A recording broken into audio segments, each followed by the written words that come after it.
Hello, I'm Jaden. Welcome back to another Cyrusher video. Today we're going to be going over how to change your brake pads on the Cyrusher Ranger. All right, let's get started. So for this, you're going to need a 5mm Allen wrench and then some needle nose pliers. So we're going to first just take off these two bolts right here.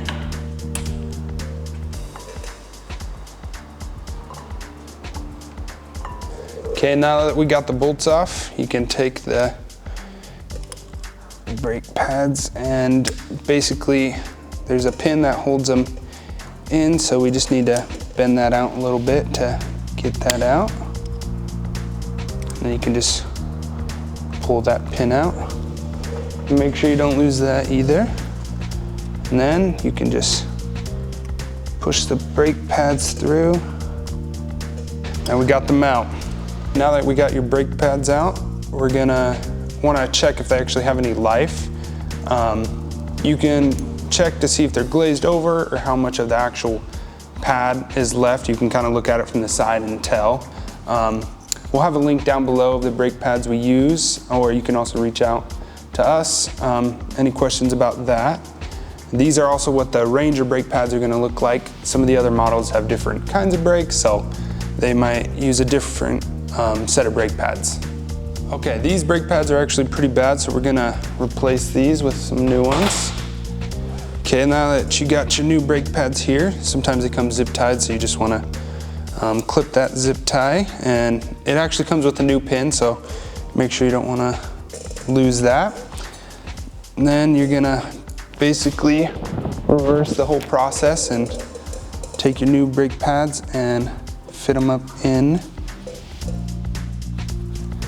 Okay, then you're gonna grab your pin and basically feed it through the holes and line it up with the two holes on the brake pad.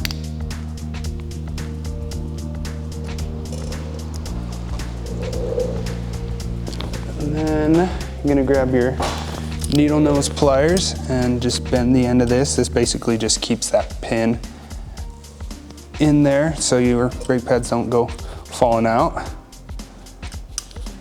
Okay. And then we're just gonna put the bolts back in here. And it comes with your two spacers, so you're gonna put the one spacer on the bolt, and then your other spacer is gonna go between them. Just wanna make sure you put the spacers in the correct spots. And you can kind of tighten that up a little bit.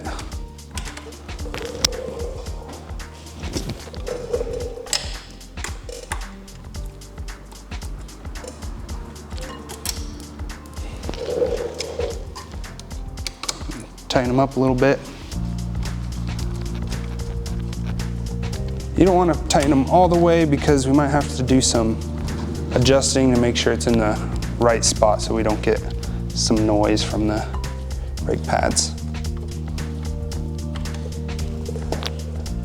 Okay, so we're doing the back rotor, back brake pads, but this process will be the same for the front ones, so pretty much just do the same thing over there.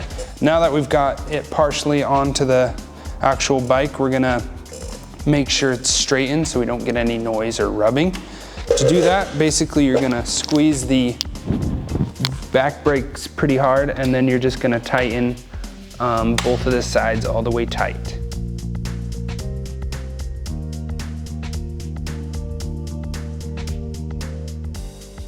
Sometimes you'll have to manually line it up. To do that, you basically just want to eyeball it and make sure the brake pads are centered on the rotor and make sure there's a little bit of light in between each one. Again, if you need the brake pads, we'll link them down below, or you can reach out to us on our website and we'll help you out there. Thanks for watching. We'll see you in the next one.